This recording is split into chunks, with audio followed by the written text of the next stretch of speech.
We're a food membership scheme where people can come every week to one of our hubs. They have access to affordable, healthy food, and there's lots of other components that build this community. It stemmed from an observation that I had one day working in our warehouse, which redistributes lots of surplus food to about 150 other charities.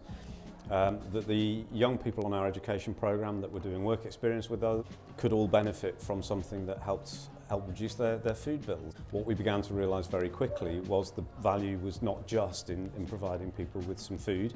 It was actually giving them a space to engage together, to meet socially, to talk about some of the other issues they were facing, to help each other with those issues, and for us to then start to provide other support and other benefits to them through the larder. We started a community cafe, which is part of membership. Then we started a stay and play, and then lots of things naturally evolved from that. So we do tasting sessions, and we have a swap shop. So there's lots of different things that happen in the hubs. We have outside agencies like Thames Water who've come on board, so that our members can potentially sign up to their social tariff. Some of our members start by joining because they want food, but then what happens is we then realise that there are other important things that they haven't got support for. So for instance, we might have older people who are isolated, and they're using this as a social place to come every week. I get the companionship, good cheap food, and well, I just enjoy coming, and it saves me a lot of money. We have some families where the children might have problems socialising, or they might have problems at school, so what's being created around the food has become quite important. The children get to interact with other children that aren't just at school. They get to make pancakes. We've been to the family events that they hold here. The extra money that we save by coming here normally goes on the children.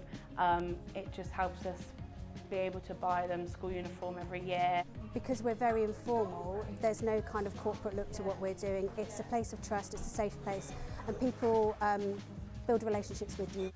One of the most interesting things that I've come to learn from having worked in some of the larders myself is just how empowering they are for people. Unlike food banks, where you're the recipient of charity, you pay a fee, you make choices about what you want to feed your family. You understand about healthy food options, and you also understand that there are other people in the same boat as you, but by working together, you can actually create change. Our Didcot hub on average is taking about a tonne of food a week, which would have gone into landfill. Times that by 7, which is our current larders, then you can imagine we're getting on for 5 or 6 tonnes of food a week.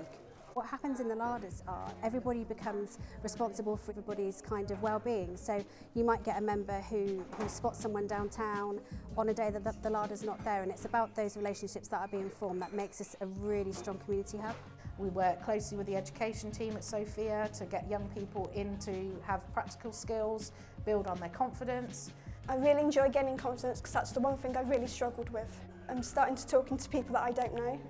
Like when I'm waiting at the bus stop, there's like this person who we memorise each other's faces. I started talking to her about the weather. I was a bit lonely. Coming and volunteering at the larder gives me something to do every week, and it gives me something that I could be proud of. The Community Larder is not a charity. It's best to think of it as a social enterprise, which actually has revenue in the form of membership fees. It has costs in the form of taking in food that it needs to distribute to beneficiaries. But actually it does so in a way that can create a surplus and grow an organisation. Since we made this video, the impact of the coronavirus has been felt by communities across the whole of the UK. And SOFEA and the community larders have had to respond in a way which is quite extraordinary. The learnings from the coronavirus is that the underlying demand in communities for the community larder is even greater than we'd imagined. And so our ambition is growing as well. Rather than growing to 50 by the end of next year, we now believe we can get to 100 larders.